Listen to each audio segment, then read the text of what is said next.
ഉൽപ്പത്തി പുസ്തകം അദ്ധ്യായം 36. ഏസാവ് ഏദോമ്യരുടെ പിതാവ്. ഏദോം എന്നുകൂടി പേരുള്ള ഏസാവിൻ്റെ സന്താന പരമ്പര ഇതാണ്. കാനാന്യ സ്ത്രീകളായിരുന്നു ഏസാവിൻ്റെ ഭാര്യമാർ. ഹിത്യനായ ഏലോൻ്റെ മകളാണ് ആദാം. ഹിവ്യനായ സിബയോൻ്റെ മകളാണ് ആനായുടെ പുത്രിയാണ് ഒഹൊലീബാമാം. ഇസ്മായേലിൻ്റെ മകളും നെബായോത്തിൻ്റെ സഹോദരിയുമാണ് ബസ്മത്ത്. ഏസാവിന് ആദായിൽ എലീഫാസും ബസ്മത്തിൽ റവുവേലും ജനിച്ചു. ഒഹൊലീബാമായിൽ നിന്ന് അവന് യാവുഷുവും യാലാമും കോറഹും ജനിച്ചു. കാനാൻ ദേശത്ത് വച്ച് ഏസാവിനുണ്ടായ മക്കളാണ് ഇവർ. ഏസാവ് ഭാര്യമാരും പുത്രന്മാരും പുത്രിമാരും വീട്ടിലുള്ള എല്ലാവരുമൊത്ത് തൻ്റെ കാലികളും മൃഗങ്ങളും കാനാൻ ദേശത്ത് താൻ നേടിയ സ്വത്തുമായി സഹോദരനായ യാക്കോബിനെ വിട്ട് അകലെയുള്ള ഒരു ദേശത്തേക്ക് പോയി. കാരണം ഒന്നിച്ചു പാർക്കാൻ വയ്യാത്ത വിധം ഇരുവർക്കും അത്രയേറെ സമ്പത്തുണ്ടായിരുന്നു. അവരുടെ അധിവാസ ഭൂമിക്ക് സംരക്ഷിക്കുവാനാവാത്തവണ്ണം അത്രയധികമായിരുന്നു ആടുമാടുകൾ. അതുകൊണ്ട് ഏസാവ് സെയിർ എന്ന മലനാട്ടിൽ പാർത്തു. ഏസാവും ഏദോമും ഒരാൾ തന്നെ. സെയിർ മലയിലെ ഏദോമ്യരുടെ പിതാവായ ഏസാവിൻ്റെ സന്തതി പരമ്പര. ഏസാവിൻ്റെ പുത്രന്മാരുടെ പേരുകൾ. ഏസാവിന് ഭാര്യയായ ആദായിലുണ്ടായ മകൻ എലീഫാസ്. ഭാര്യയായ ബസ്മത്തിലുണ്ടായ മകൻ റവുവേൽ. എലീഫാസിൻ്റെ പുത്രന്മാർ തേമാൻ, ഓമർ, സേഫോം, ഗത്താം, കെനസ്. ഏസാവിൻ്റെ മകൻ എലീഫാസിന് തിന്ന എന്നൊരു ഉപനാരി ഉണ്ടായിരുന്നു. എലീഫാസിന് അവളിൽ അമലേക് എന്നൊരു പുത്രൻ ജനിച്ചു.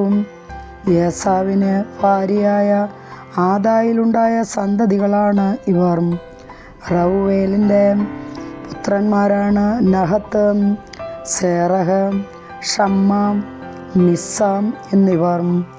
ഏസാവിന് ഭാര്യ ബസ്മത്തിലുണ്ടായ സന്തതികളാണ് ഇവർ. സിബയോൻ്റെ പുത്രിയായ ആനായുടെ മകൾ ഒഹൊലീബാമായിൽ ഏസാവിനുണ്ടായ പുത്രന്മാരാണ് യാവൂഷും യാലാമും കോറഹും. ഏസാവിൻ്റെ മക്കളിൽ പ്രധാനർ ഇവരായിരുന്നു. ഏസാവിൻ്റെ കടിഞ്ഞൂൽ പുത്രനായ എലീഫാസിൻ്റെ മക്കൾ തേമാൻ, ഓമർ, സേഫോം, കെനസ്, കോറഹ്, ഗത്താം, അമലേക് എന്നിവർ. ഏദോം നാട്ടിൽ എലീഫാസിൽ നിന്നുണ്ടായ നായകന്മാരാണ്. ഇവെല്ലാം ആദായുടെ പുത്രന്മാരാണ്. ഏസാവിൻ്റെ മകനായ റവുവേലിൻ്റെ പുത്രന്മാർ പ്രമുഖരായ നഹത്ത്, സേറഹ്, ഷമ്മ, മിസ്സാം. ഏദോം നാട്ടിൽ റവുവേലിൽ നിന്നുണ്ടായ പ്രധാനപ്പെട്ടവരാണ് ഇവർ. ഇവർ ഏസാവിൻ്റെ ഭാര്യ ബസ്മത്തിൻ്റെ സന്തതികളാണ്. ഏസാവിൻ്റെ ഭാര്യ ഒഹൊലീബാമായുടെ പുത്രന്മാർ പ്രമുഖരായ യാവൂഷ്, യാലാം, കോറഹ്. ഇവർ ഏസാവിൻ്റെ ഭാര്യയും ആനായുടെ മകളുമായ ഒഹൊലീബാമായിൽ നിന്നുള്ള നായകന്മാരാണ്. ഇവർ ഏസാവിൻ്റെ സന്തതികളും ഏദോമിലെ പ്രമുഖന്മാരുമാണ്. അന്നാട്ടിൽ പാർത്തിരുന്നവരും സെയിർ എന്ന ഹോര്യൻ്റെ പുത്രന്മാരുമാണ് ലോത്താൻ, ഷോബാൽ, സിബയോൻ, ആനാം, ദീഷോൻ, ഏസെർ, ദീഷാൻ. ഇവർ ഏദോം നാട്ടിലെ സെയിറിൻ്റെ പുത്രന്മാരും ഹോര്യയിലെ പ്രമാണികളുമാണ്. ലോത്താൻ്റെ പുത്രന്മാർ ഹോറീം, ഹേമാം, ലോത്താൻ്റെ സഹോദരിയുമായിരുന്നു തിംനാം. ഷോബാലിൻ്റെ പുത്രന്മാർ അൽവാൻ, മനഹത്ത്, ഏബാൽ, ഷേഫോം, ഓനാം. സിബയോൻ്റെ പുത്രന്മാർ ആയാം, ആനാം.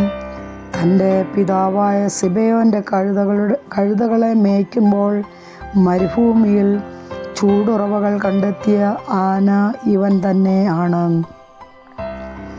ദീശോൻ ആനായുടെ പുത്രനും ഒഹോലിബാമ പുത്രിയുമായിരുന്നു.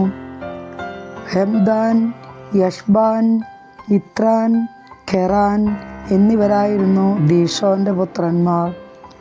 ഏസേറിൻ്റെ പുത്രന്മാരായിരുന്നു ബിൽഹാനും സാവാനും അക്കാനും.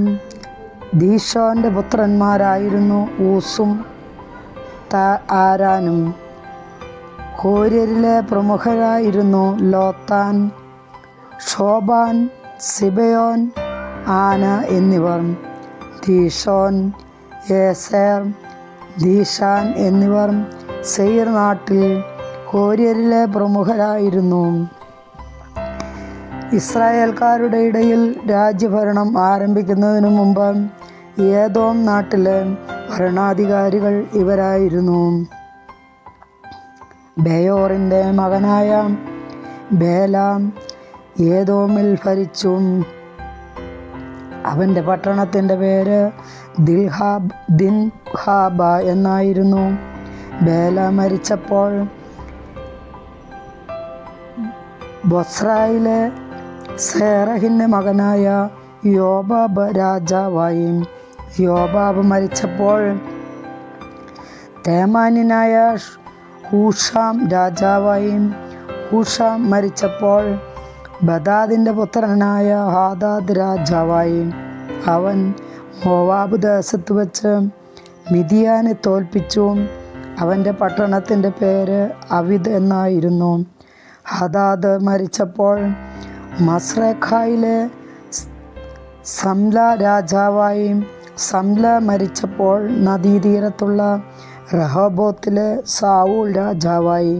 സാവൂൾ മരിച്ചപ്പോൾ അക്ബറിൻ്റെ മകനായ ബാൽഹാനാൻ രാജാവായി. അക്ബറിൻ്റെ മകനായ ബാൽഹാനാൻ മരിച്ചപ്പോൾ ഹാദാറാണ് തൽസ്ഥാനത്ത് ഭരിച്ചത്. അവൻ്റെ പട്ടണത്തിൻ്റെ പേര് പാവു എന്നായിരുന്നു. മെസാഹാബിൻ്റെ പൗത്രിയും മത്രേദിൻ്റെ പുത്രിയുമായ മെഹേതാബേൽ ആയിരുന്നു അവൻ്റെ ഭാര്യ. കുടുംബവും വാസസ്ഥലവും പേരുമനുസരിച്ച് ഏസാവിൽ നിന്നുത്ഭവിച്ച പ്രമുഖർ തിംനാം, അൽവ, യത്തത്ത്, ഒഹോലിബാമ, ഏല, പിനോൻ, കെനസ്, തേമാൻ, മിബ്സാർ, മഗ്ദിയേൽ, ഹീറാം എന്നിവരായിരുന്നു.